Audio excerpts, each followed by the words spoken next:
Hello everyone. Welcome to our webinar. Who is joining us today? Please say hi in the chat. Can you hear me loud and clear? I'd say we can, yeah. Okay, yeah, perfect. Krzysztof, Jacek, how are you doing, guys, today? Great, ready for everything. Okay, hi, Christoph. Great to hear Hey. you. Perfect. Yeah, great to meet you guys. Yeah, hi, Ekaterina. Hi, Tom. Hi, Malva.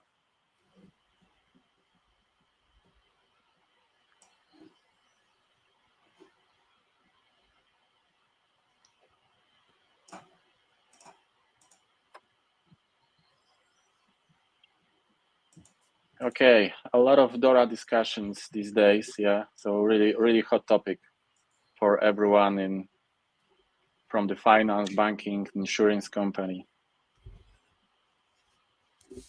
Hi, Anya.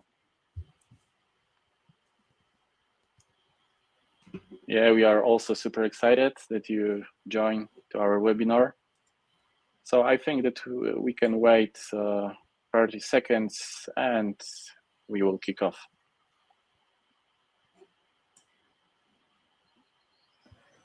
Piotr, I can see you are lucky to be in the office. Yeah, exactly.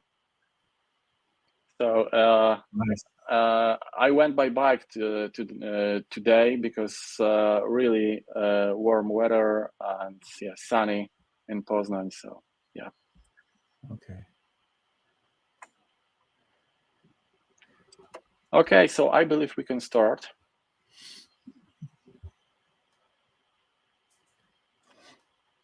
And once again, great, and thank you very much for participating in our webinar, how ServiceNow can help you meet DORA requirements. My name is Piotr Górnikiewicz. I'm thrilled to have you join us today.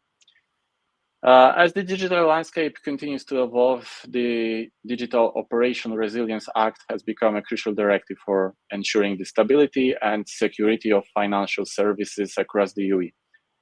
Today, we will explore how ServiceNow can help your organization meet these DORA requirements effectively. So let's introduce ourselves. My name is Piotr, and I look after CE market and help customers all over Europe with their ServiceNow journey. Over to you, Jacek. Hello, my name is Jacek Knopik. I'm risk management, information security, and cybersecurity expert. I'm experienced with projects in multiple European markets, sectors, and subsectors. Okay, thanks. Krzysztof? Hey everyone, Krzysztof Patyk. I'm a ServiceNow solution consultant. I advise to adapt ServiceNow products to solve customers' challenges. Recently at work, I have been focusing on ServiceNow products, supporting organizations in the achievement of so-called operational resilience, mainly through risk management. I also specialize in customer service management, strategic portfolio management, ITSM, and integrations. But today we will focus on DORA and risk management from my perspective, at least. Okay, perfect. Thank you very much. So before we dive into the details, let's briefly discuss what we will cover in this session. So we start with an overview of the DORA Directive and its key requirements. Next, we'll demonstrate how ServiceNow platform capabilities align with these requirements, providing you with the tools needed to ensure compliance and operational resilience. And please feel free to ask questions through the session using the chat. Okay, Jacek, why risk analysis is the starting point for DORA Act? Oh, thank you. Very good question for the beginning. I think we can start from that. Cybersecurity definition in DORA is very wide. It means not only cyber attack, but it means also some external and internal resistance of systems to threats. And risk management as a key point to define necessary security action, the priorities which need to be fulfilled with DORA. And the risk management goal in general is not only to minimize risk, because we should also make aware decision of risk acceptance, because we cannot minimize all risks. And referring to these decisions, here is also important role of the management body in organization. For the first time, the management body in the organization are responsible not only for supervising, but also to acquiring some information is the first step, analyzing possible actions, the second step, and third, most important step, to active decision making of that threats, of that risks.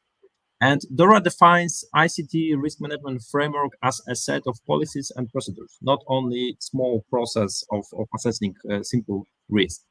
And first step of analysis is to identify assets. What means we need to identify business processes, but not only, we need to also identify ICT and non-ICT functions.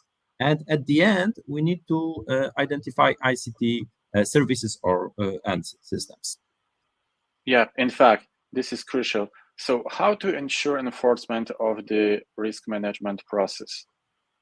Oh, it's next question, which are connected to the first, I think, because after identification of assets, organization should consider possible threats and vulnerabilities.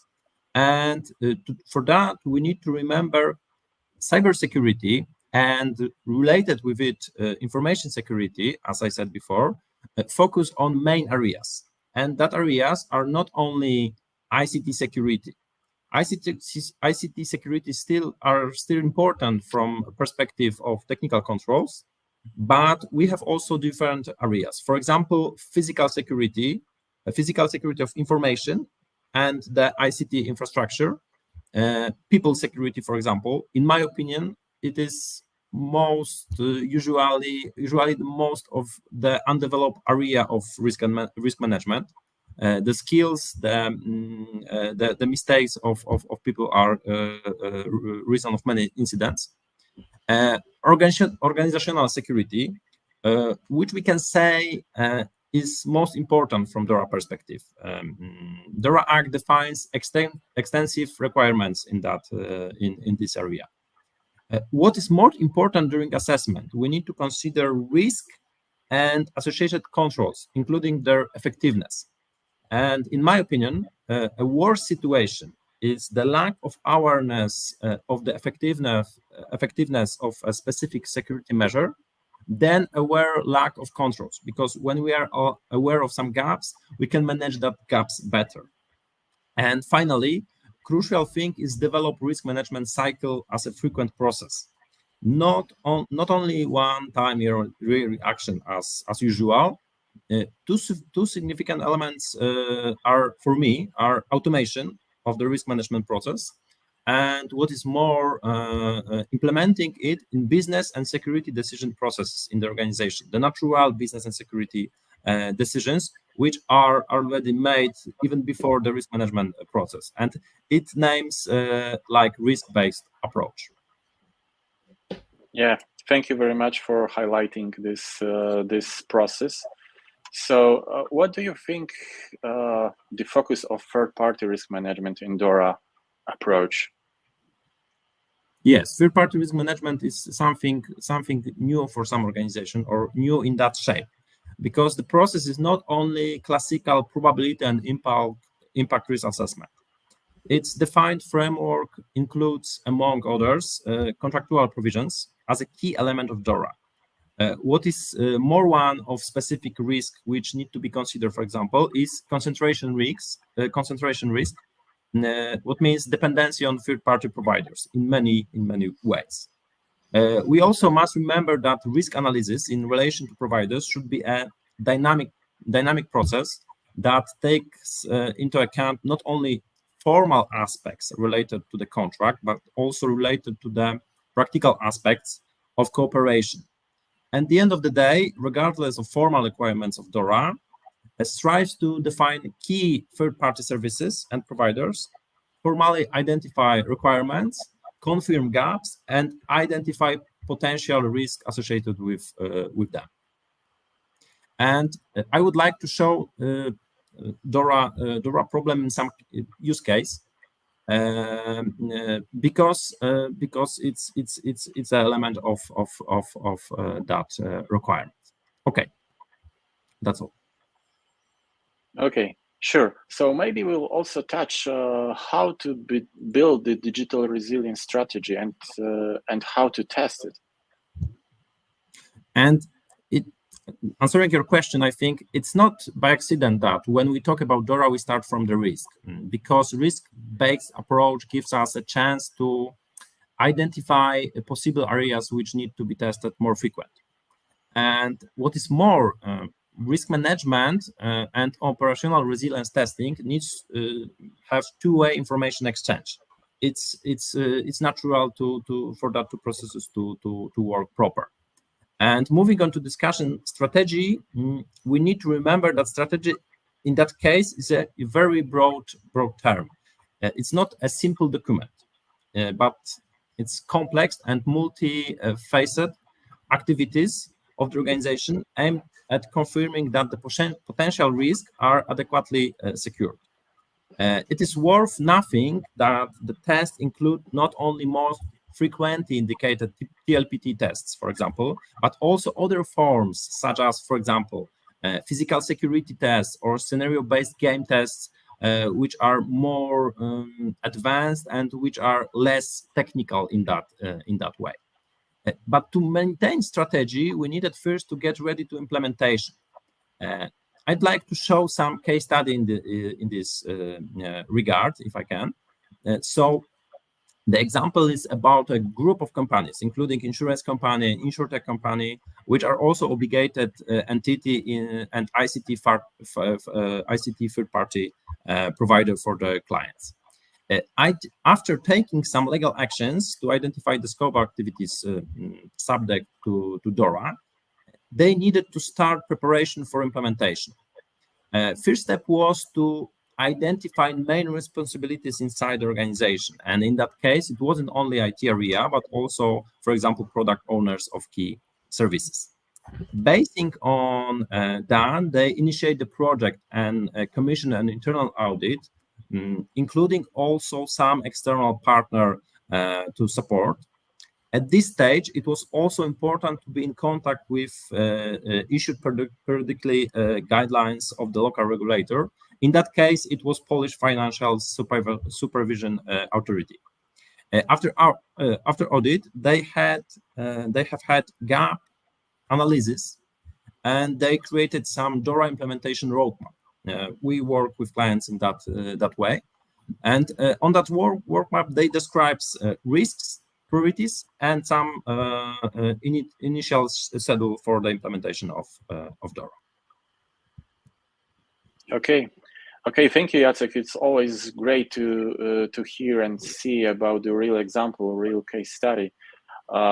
Yeah, so maybe why registers of information play such an important role? And I think at the end, it's a good question, because information management and reporting is one of the biggest challenge in DORA requirements. Everyone says that. Technical standards of DORA defines multiple types of registers with very specific scope of information. That information needs to be managed centrally in organization, what is not easy, especially in complex and dynamic structures. It can lead new processes and also even new responsibilities and roles, in my opinion.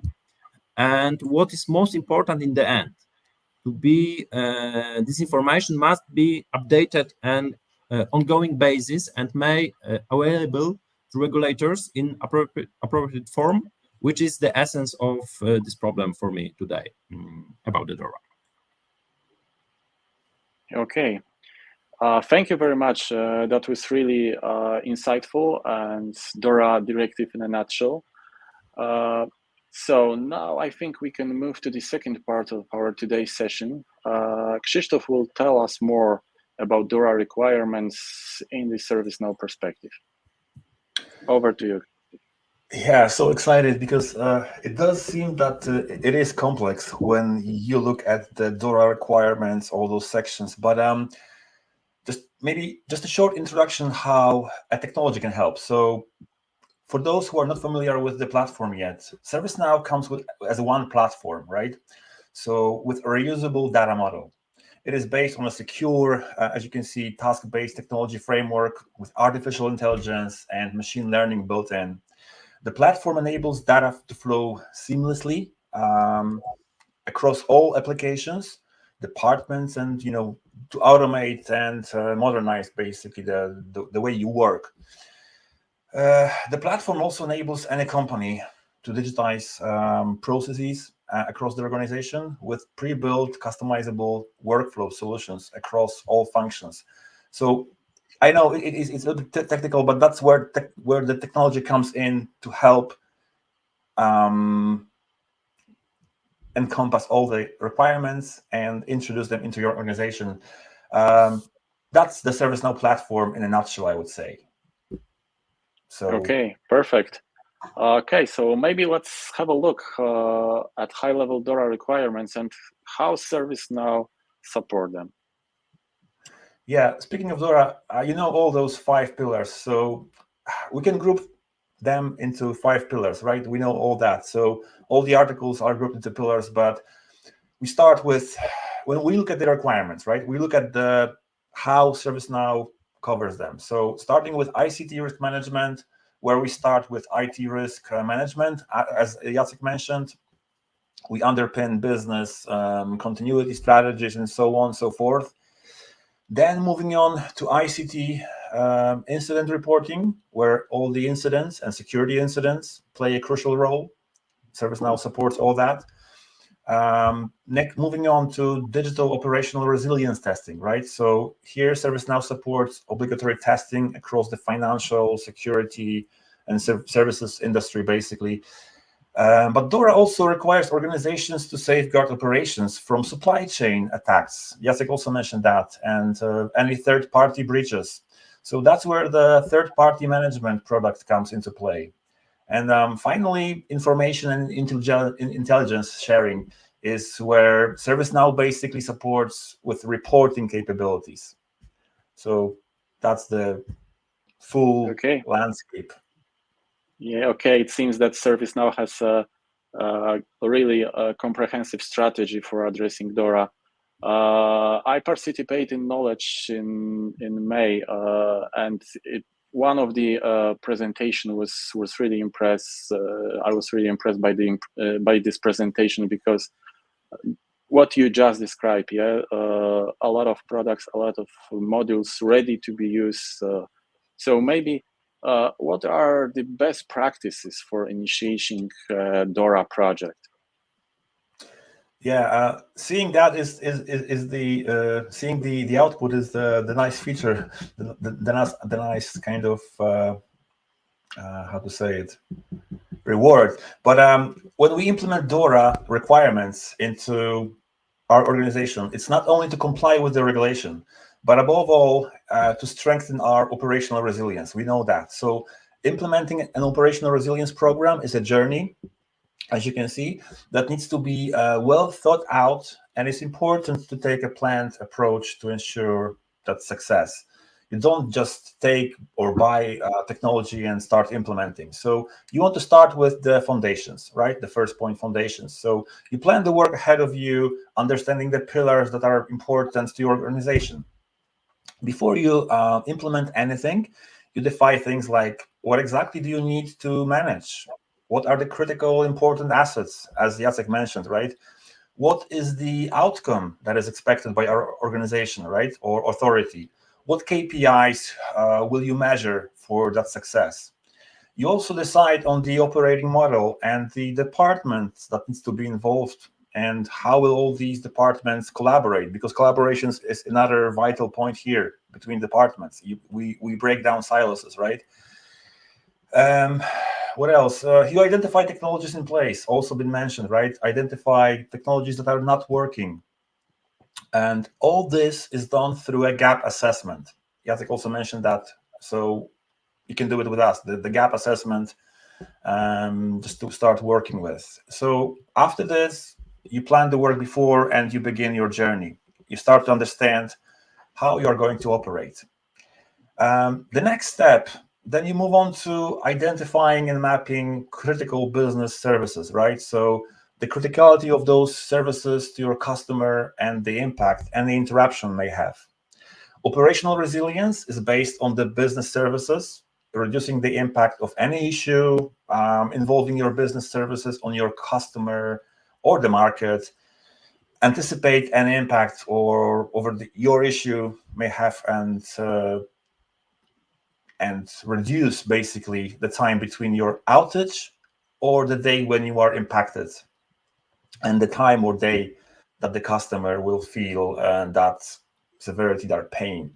So this is where ITOM and IRM plays key roles. So ITOM basically helps you identify those business services, right, that I've been mentioning, whilst IRM, with IRM assesses those risks, right, on business services, for example.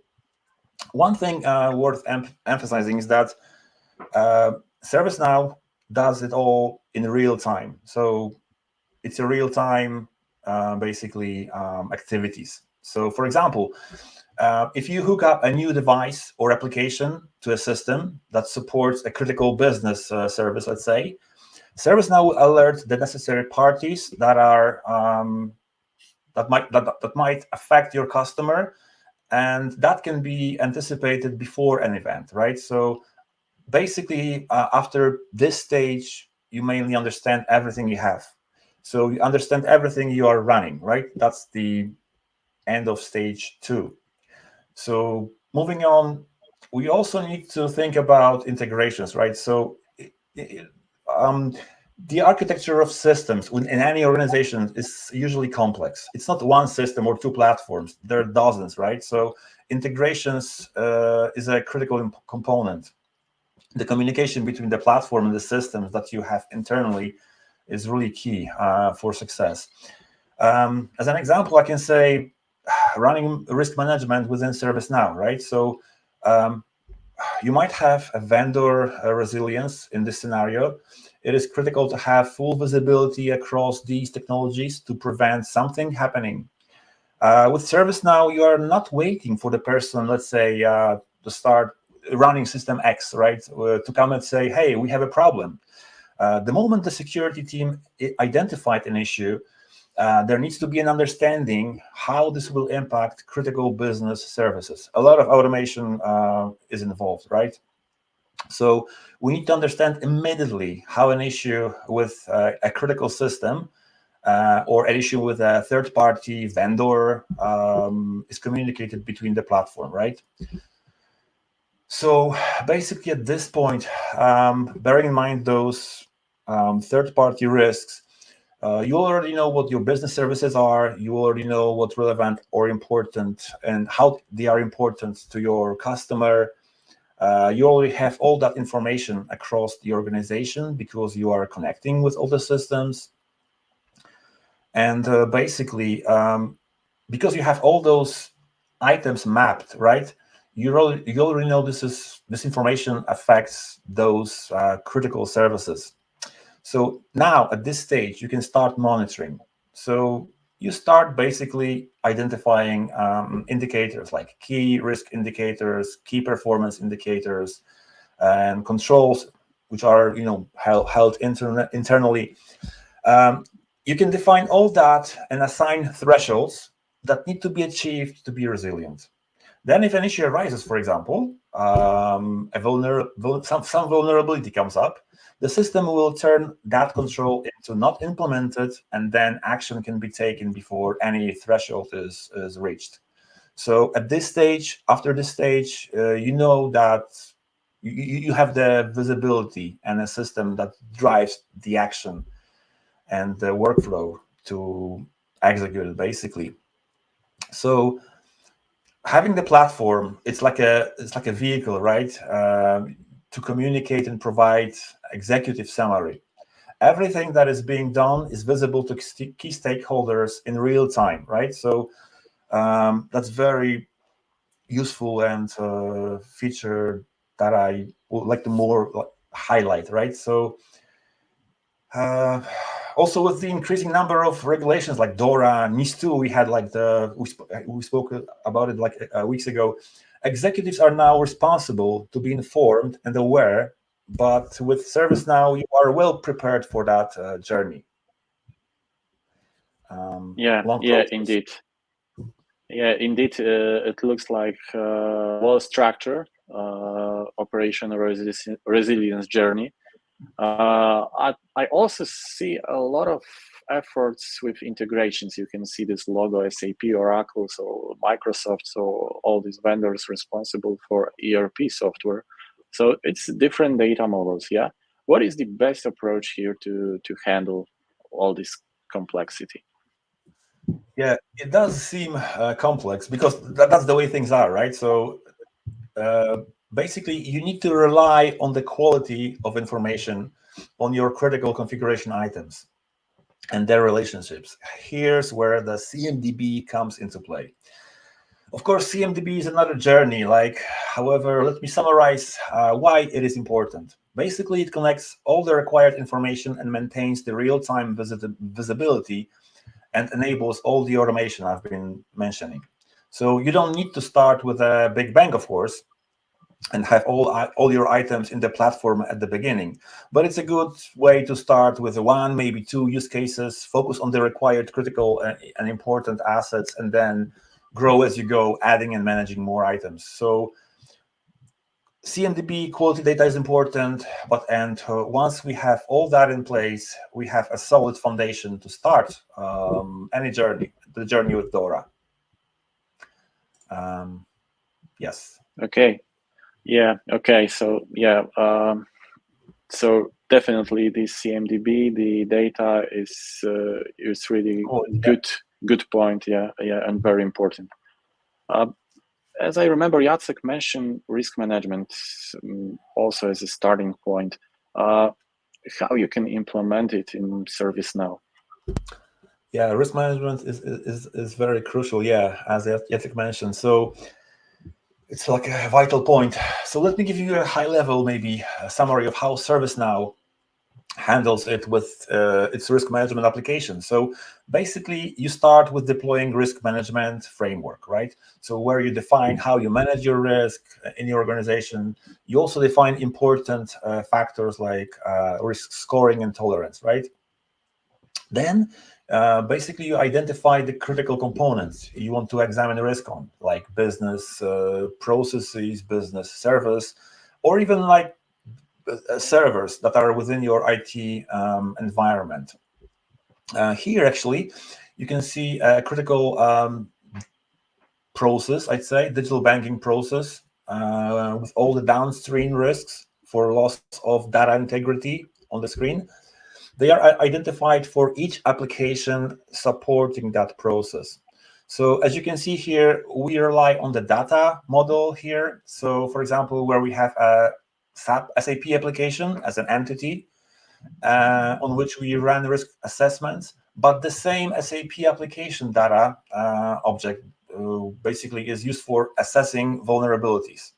Or in other words, or another kind of area, we face a security incident where that application can be selected and shown. So we all speak the same language here using one common data model, basically. Okay, that's great. But as I understand it, this is all about the internal assets, yeah? So we can manage this risk with our organization, but how about the external risk? Yeah, external risk. So working with a third party, because that's what we are referring to, basically can introduce your business to more risks. If they have access, for example, to sensitive data, so vendors having access to sensitive data, there could be a security risk. If they provide essential component of your service or for your business, they could introduce operational risk and so on. Basically, third-party risk management application enables organizations to monitor and assess the risk posed by third parties, just to identify where it exceeds the thresholds set by the business. It also allows you to make risk-informed decisions and reduce the risk posed by any vendor, of course, to an acceptable level. In my example here, you can see an example of a risk assessment record created after a vendor classification changed in your organizations, right? So you have a portfolio of vendors, but you want to somehow manage them and you classify them. Some are critical, some whilst others are not. So here we are about, for example, to sign a new support contract for a critical system. And now we face critical risks. So you want to assess them internally, right? Before you even sign the contract. You want to ask different questions and probably increase assessment frequency. So it's all supported by ServiceNow. And actually, yeah, what's even more, so you can create a self-assessment service just for the vendor to fill out and share it with the vendor via web portal. So no more need for exchanging emails or asking on service statuses within your organization. You simply collaborate with vendors via a portal, supported by the platform, of course, right? Okay, yeah, this is really nice feature. So you can handle all these documents, all these regulations, yeah, via portal. Yeah, this is really useful. Okay, so maybe we can also touch the compliance management, because compliance verification is a quite complex, time-consuming process. Can ServiceNow make compliance efforts any easier? Yeah, I mean, you can indeed. So basically, policy and compliance application does that for you. All the DORA chapters, sections, articles, they can be loaded into ServiceNow as an authority document, and you can start managing compliance with DORA. I can give you an example of ISO 27700 standard as an authority document here that you may want to follow, where the implementation of each ISO framework requirement can be managed by a single control. So then each control can be basically marked as a compliant, non-compliant, or not applicable to your organization. And that in this way, it will help you to decide where to put your compliance efforts. Yeah, I focus mainly on the risk management and compliance, but as you have seen, there are more and many other DORA areas supported by ServiceNow, like business continuity management, security operations, IT service management. But that just to give you a glimpse how better your life can be with ServiceNow while implementing DORA requirements into your organization. Yeah, definitely. We can dive deep into the details on upcoming webinars. Okay, thanks. So, Jacek, Krzysztof, thank you very much for such a great overview discussing DORA requirements. Of course, we cannot forget about tools like ServiceNow that can support you in DORA project. So maybe just to summarize, today we delve into the DORA Directive, focusing on its critical aspects, such as ICT, risk management, incident reporting, operational resilience testing. We also illustrated how ServiceNow provides robust solutions to help your organization comply with these requirements, ensuring not just compliance, but also enhance operational efficiency and resilience. Before we move to Q&A, we encourage you to explore how ServiceNow can be tailored to meet your specific DORA compliance needs. Spock team is available for personalized consultations to help you navigate this journey. And also be sure to check out the resources we've shared, including detailed guides and case studies. And after this webinar, you also receive a recording from this webinar. Yeah, and now I believe it's time for Q&A. Let's check our chat.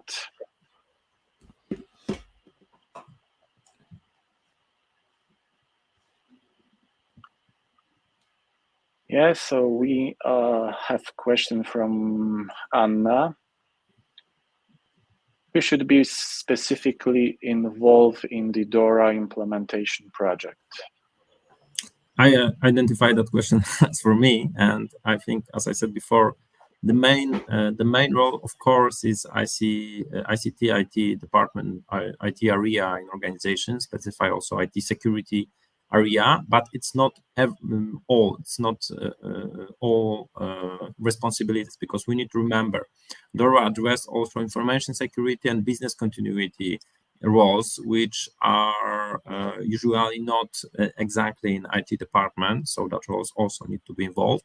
And what is more, the key roles are business owners and product owners of key processes and key services which are under DORA regulation. So we need to remember about that wide squad of the implementation team.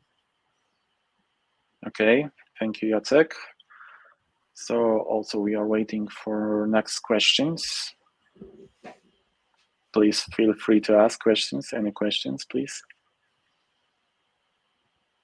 Yeah, we have a question from Eva.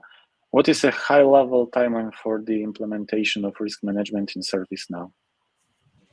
Okay, in ServiceNow, well, as with everything, it depends. So let's maybe make some assumptions. So if you start with the risk management itself, let's say you have one framework, and by framework I mean you want to run risk against you run IT risks in your organization, for example, or organizational risk. That's one framework, and you want to implement that. It would take generally 3 to 6 months just to start with. That's the happiest path, 3 to 6 months. But of course, the more complexity you introduce, it can be a little bit, extended. So 3 to 6 months would be the like the fast track for IRM solution. Of course, it all depends on where we start, whether the customer already has the ServiceNow platform in place, or is it a brand new installation. That CMDB is also a vital part, right? So it's always better it's always better to answer once we know the background, the as is state of the customer. But I would say 3 to 6 months would be the safe bet for the fast track, the basic one, I would say. Okay. Thank you, Krzysztof. Thank you also, Eva, for this question. Thank you. So any other questions?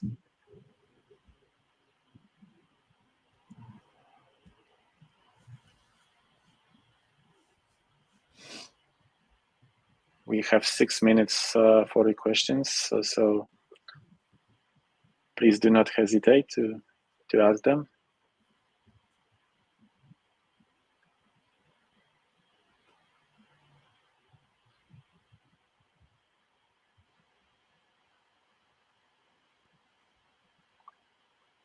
Okay, and question from Tom. What is the most important module of ServiceNow to be used in DORA compliance process?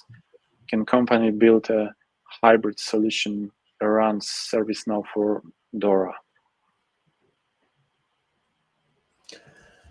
Okay, so that's again around ServiceNow. So maybe, well, what is the most important? It depends on the organizational kind of needs. I mean, some organizations are obliged to follow some articles. So certain articles are followed again by certain products.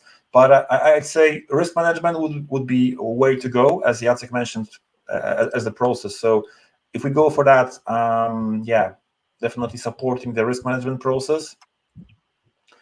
But then I would say, yeah, it all depends. But the risk management would be the safe bet here.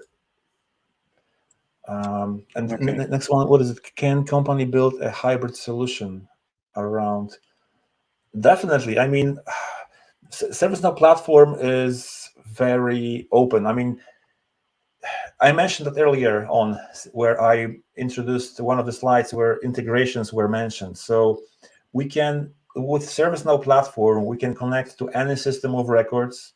I don't know, it might be your CRM for contracts, or SAP for some financial information around assets. And basically you build that data within your platform and bring it to life using it in your processes. So it is very versatile, I would say.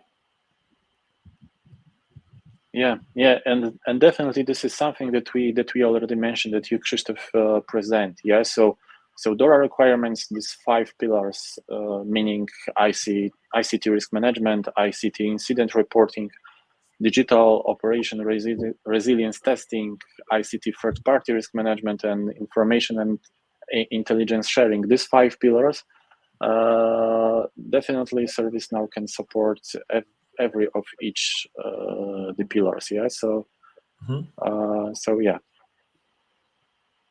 I hope there's also this is a good answer. 6th pillar we haven't mentioned, the governance pillar, but that's that's something you do outside of the tool basically, but it also exists.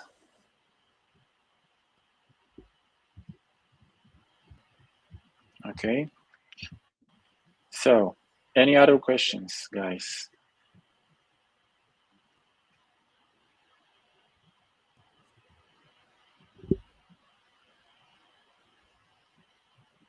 Okay, I don't see any questions, so I think this is all for now. If you will have any further questions, please contact us on sales@spock.eu. So more than happy to discuss further your cases, your approach. And Jacek, Krzysztof, thank you very much for today. Thank you, everyone. Thank you. Yeah, and we look forward to seeing you at upcoming webinars. So goodbye and take care. Yeah, it's been a pleasure. Thank you, guys. Thank you.